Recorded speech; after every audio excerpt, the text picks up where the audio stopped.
Then the 11 disciples went away into Galilee, into a mountain where Jesus had appointed them. And when they saw him, they worshipped him, but some doubted.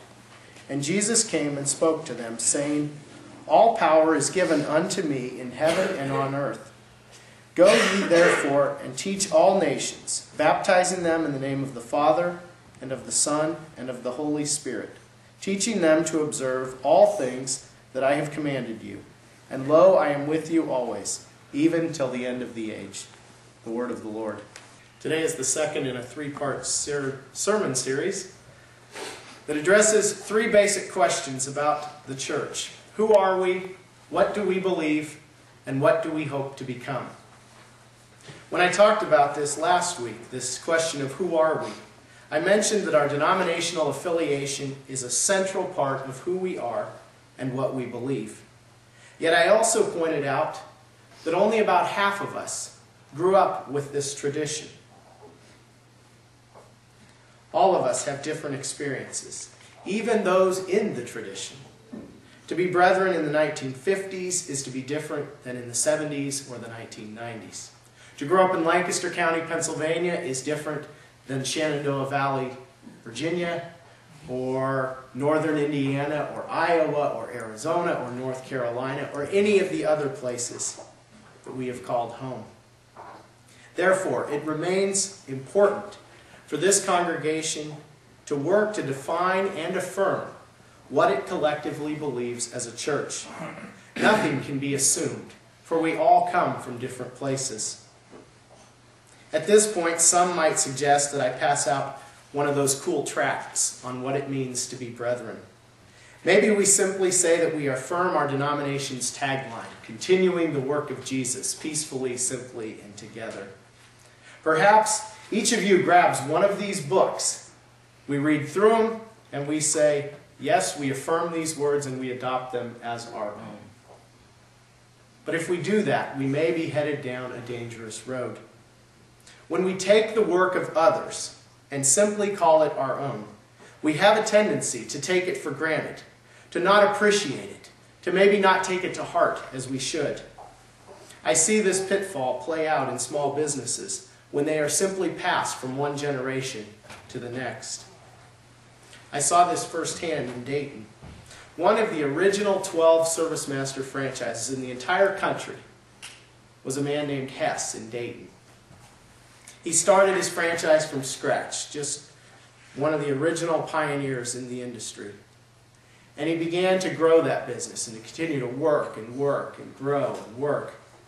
Eventually, he had a very large business. He was probably, I'd say, the 10 million plus range in terms of revenue, hundreds of employees, well known throughout that metro area. When he was ready to retire, he had more than he could need financially, and so he basically just turned the keys to the business over to his son, Jim. Now, the son had all the same systems, the same equipment, the same personnel, at least initially, the same training manuals, he had the same corporate culture, but over time, the business began to diminish. Today, nearly 30 years after the old man retired and handed the son the multi-million-dollar business, the business had dried up, and the son is facing retirement with scarcely a penny to his name. He called our business, our operations manager, last week, and he said, do you have anything? I can get in a truck and I can go out and clean carpets or do whatever it takes. Here this man who had been given so much, and yet at the end of his time, there was so little left. Why would a business that was thriving in the late 50s and roaring through the 60s and even into the 70s dry up by 2010? Part of it is that the son handed everything without having to work and develop it and make it his own, never fully bought in to that which he was doing. He was simply going along with what somebody else built and believed in. But a second contributor to his failure was that society changed between 1950 and 2010. But his business failed to change with it. Backpack vacuums, they kind of looked like Ghostbusters, became the industry norm. You could clean a tremendous amount of square footage with those things.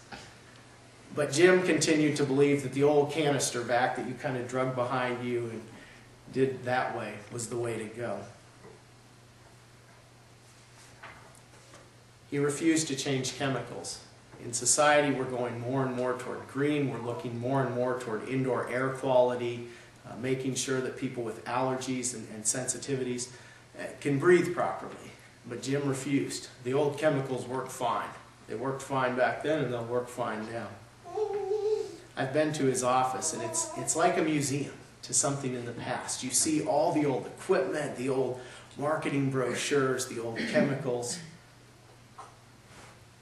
And those things worked well for a time. But over time, they began to not work. Now, ironically, both the father and son had the overarching same goal. They wanted to take things that were dirty and make them clean. But the way in which they went about this determined their level of success or failure. The same axiom is true in the church. Think about our denominational tagline that we like to fall back on at the heart of our beliefs, continuing the work of Jesus. So let's unpack this. That we can pretty well all agree on. I think that's still central to where we're at. But when we go beyond that, things begin to get dicier. When we get into the peacefully, simply, and together parts.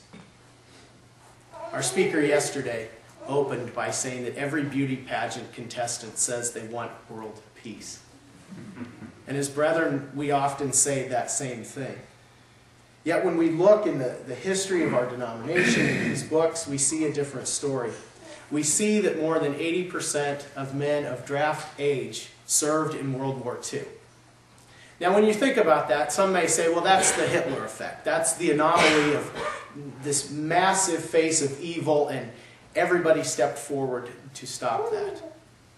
But when they did an additional survey, a follow-up survey in 1985, nearly 40 years later, they found in Carl Bowman's book, Brethren Society, that only 32% of brethren believed that, quote, it is wrong to help in any war by fighting.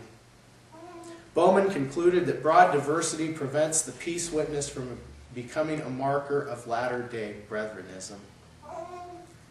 So that's the peace stance.